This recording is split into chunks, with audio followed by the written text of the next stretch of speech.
આ શરીર આખાની અંદર આપણા હૃદયની બહુ મહત્તા છે. એ ડૉક્ટરો બધા જાણે બેઠા છે કે હૃદય છે તો આપણે ચાલે ને, જો હૃદય બંધ પડી ગયું ને, જય સ્વામિનારાયણ, હૃદય બંધ પડ્યું તો આપણે જય સ્વામિનારાયણ, કશું જ થાય નહીં પછી આપણાથી. ત્યારે જોગી મહારાજને આપણા ઉપર કેટલી દયા છે. એમ કહેવાનું શું છે કે મોટા પુરુષને આપણને આ સંબંધમાં લાવી અને અક્ષરધામની પ્રાપ્તિ થાય એને સુખિયા કરવા માટેની વાત છે. તો એવો એમને પ્રેમ આપણા યુવકો ઉપર હતા. અને બધા યુવકો બેઠા છે, સંતો પણ એ બધાને એવો પ્રેમ હતો તો આજે સાધુ થયા.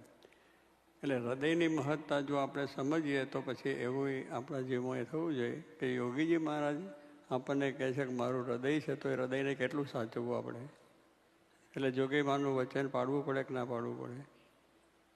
તો હૃદય એમનું જ્યારે છે તો હૃદયને જરાય પણ તકલીફ ના થાય, કોઈ પણ મુશ્કેલી ના આવે, એવી રીતે કાયમ આપણે જાનપણું રાખીને કામ કરવું જોઈએ. એટલે ખોટું થાય નહીં, ખરાબ થાય નહીં, કોઈ ખોટા વિચાર આવે નહીં, કોઈ બીજું કાર્ય થાય નહીં. અને કથા, વાર્તા, કીર્તન, ભજન એ જ બધું આપણે થાય. કારણ કે જોગી મહારાજ જે ગમે એ કરીએ તો રાજી થાય. એમને જે ગમે એ કરીએ તો રાજી થાય. એમને કંઈ આ બધું બાલરું નાટક ચેટક તો ગમતું નથી. આપણે બધું એમને ગમે છે કે આ સત્સંગ કરો, આ યુવક મનમાં તમે આવ્યા, બહુ રાજી થતા હશે અત્યારે.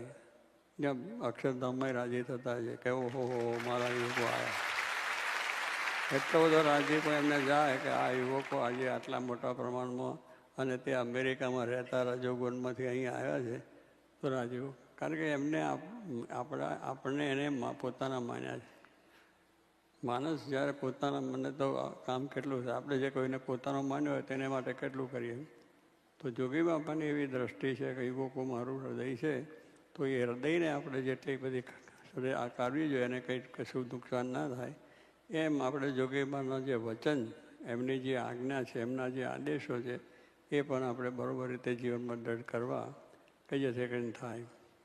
તો કહેવાનું શું છે કે જેટલી એમની આજ્ઞા, રુચિ, અભિપ્રાય આપણે સમજાય, આપણે એમની રુચિ શું છે જાણવું જોઈએ. આપણી રુચિ પ્રમાણે નહીં, બીજાની કોઈ રુચિ પ્રમાણે નહીં. આપણી સ્વામીની, મહારાજની, શાસ્ત્રીમાં, જોગીમાની, શ્રીજીમાની, ગુણાસાની મરજી શું છે, એમના શું વચન છે, વાતો છે, વચનામત છે, જીવનચરિત્ર છે, આની અંદર એમની પોતાની જે વાતોનું ચિંતન કર્યું છે એ આપણે સમજવાનું છે અને એનું પાલન કરવાનું છે.